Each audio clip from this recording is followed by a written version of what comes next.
नमस्कार दोस्तों, बहुत बहुत स्वागत है आपका मेरे YouTube चैनल पे। तो मैं इस वीडियो में आपको बताने वाली हूँ राजस्व महाअभियान जो कि बिहार में चल रहा है, उससे रिलेटेड कुछ आप लोगों के ही सवाल जो कि इंस्टाग्राम और फेसबुक पे हजारों लोगों ने मुझसे पूछा है। सबसे ज्यादा पूछे जाने वाले सवालों का ये वीडियो रहेगा। ध्यान से देखना इस वीडियो में, क्योंकि मैं आपके प्रश्नों के उत्तर के साथ आपको सॉल्यूशन भी देने वाली हूँ। ज्यादा पूछे जाने वाला सवाल नंबर 1, राजस्व महाअभियान क्यों हो रहा है? राजस्व भूमि सुधार 2024 जो शुरू हुआ था वो क्या खत्म हो गया है? ये क्यों हो रहा है? अधिकारियों ने तो लूट मचा रखा है। किसी ने मुझे ये भी मैसेज किया है कि मैम हमसे तो 50-50 हजार रुपए तक मांग रहे हैं अधिकारी, हम लोग क्या करें? क्यों करवा रहा है ये सरकार? तो क्वेश्चन ये है कि सरकार आखिर इस अभियान को क्यों करवा रही है? राजस्व महाअभियान बिहार सरकार की ओर से एक उम्दा और सफल कदम है। अब ये सफल कदम क्यों है? क्योंकि आपको इसमें कोर्ट कचहरी जाने की जरूरत नहीं है। इस महाअभियान के दौरान आपके सारे दस्तावेज सुधर जाएंगे। जितनी भी त्रुटियां हैं, अभी तक ऑनलाइन आपका दस्तावेज नहीं चढ़ा है, बहुत लोग ये भी मैसेज करते हैं कि मैम हमारा रसीद नहीं कट रहा है ऑनलाइन, तो आप जाओ इस महाअभियान का हिस्सा बनो और अपना रसीद ऑनलाइन कटवाओ। आपके अगर दादा बाप के नाम से अभी भी जमीन है तो वो अपने नाम करवाओ। अभी तक आपका बंटवारा नहीं हुआ है तो उसे बंटवारा करवाओ और अपने नाम जमीन करवाओ।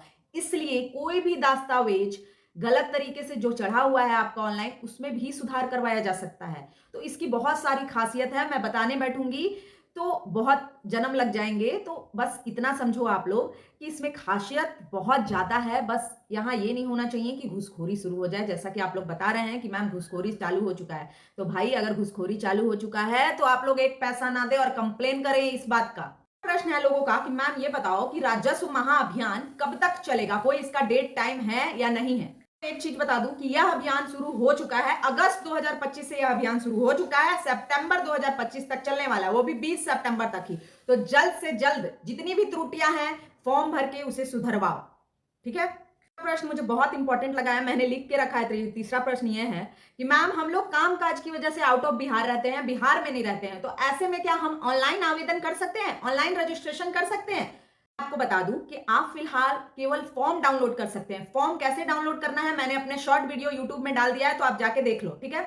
फॉर्म डाउनलोड आप कर सकते हो केवल, और उसे आकर आपको बिहार आना ही होगा। आकर अपने गांव में पंचायत भवन में जो शिविर लगा है महाअभियान का, वहां जाके आपको फॉर्म भर के जमा करना होगा। तो आप बाहर बैठे रजिस्ट्रेशन नहीं कर सकते। फिलहाल तो ऑप्शन मतलब ऑफलाइन का ही है, अधिकारी लोग ही उसको कर सकेंगे, आप नहीं कर पाओगे, ठीक है? ध्यान रहे। लोगों का ये प्रश्न है। उसके बाद का चौथा प्रश्न है कि मैम यहाँ पे तो टेबल टू टेबल पैसे मांग रहे हैं, ऐसे में हम क्या करें? फॉर्म भी हमें पैसे देकर लेने पड़ रहे हैं। तो मैं एक चीज बता दूं, फॉर्म आपको पैसे देके लेने की कोई जरूरत नहीं है। आप फॉर्म वहां से बिल्कुल भी मत लो, आप जाओ। मैंने बताया है, शॉर्ट वीडियो बनाया है कि आप जाओ देखो कैसे आपको फॉर्म डाउनलोड करना है। आप बोलोगे तो मैं लॉन्ग वीडियो बना दूंगी आपके लिए। फॉर्म आप free of cost online website से, बिहार सरकार का राजस्व महाअभियान के वेबसाइट से डाउनलोड करो, उसे फिल करो और जमा करो। आपको 1 रुपए देने की कहीं भी किसी भी टेबल पे कोई जरूरत नहीं है, ठीक है? पांचवा और आखिरी प्रश्न ये है कि मैम जो जमीन का पेपर है उसमें फॉर्म भरने में हमसे कुछ ना कुछ गलती हो जा रही है, क्योंकि बहुत सारे गोतिया लोग हैं, उनके साथ ही हमें मिलके फॉर्म भरना है। हमारा बंटवारा का जो फॉर्म है, बिल्कुल आपका प्रश्न जेन्युइन है, बहुत सही है। बहुत सारे लोग होते हैं दादा परदादा के नाम से ही जमीन चला आ रहा है, तो ऑफ कोर्स बहुत सारे लोग हैं यहाँ पे। तो फॉर्म भरने में कुछ ना कुछ किसी ना किसी से त्रुटि हो जाती है, और खासकर आप आम जनता से तो बिल्कुल त्रुटियां होनी लाजमी है। तो ऐसे में क्या फॉर्म को सुधारा जा सकता है, क्या दोबारा भरा जा सकता है? ये भी बहुत लोगों का प्रश्न है, और बहुत ही अच्छा प्रश्न आपने पूछा है। जिन्होंने अभी पूछा है, जितने लोगों ने पूछा है, बहुत सही प्रश्न है। मैं मतलब धन्यवाद देती हूं आपने ऐसा प्रश्न पूछा, क्योंकि बाकी लोगों की भी हेल्प होगी, ठीक है?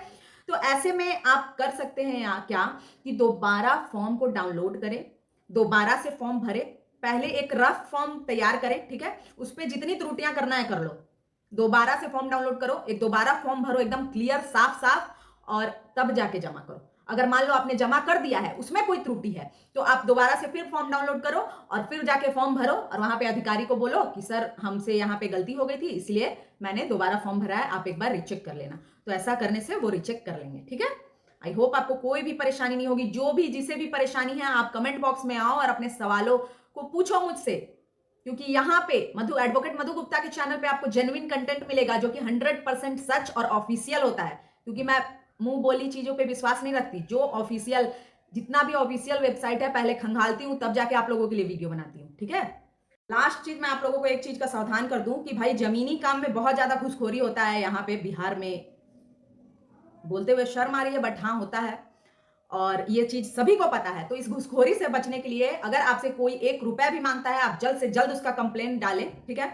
और ₹1 आपको खुद से घूस देने की ज़रूरत नहीं है। ये मत सोचना कि मैं घूस दे दूँगा तो मेरा काम जल्दी हो जाएगा। नहीं, आपको नहीं देना है, इस चीज़ पे डटे रहना। और जानकारी के लिए एडवोकेट मधु गुप्ता को फॉलो करो, ठीक है? और जितने भी आपके क्वेश्चन होंगे, उसे मुझसे पूछते रहना। मैं आपके हर प्रश्न का उत्तर ज़रूर दूँगी। धन्यवाद।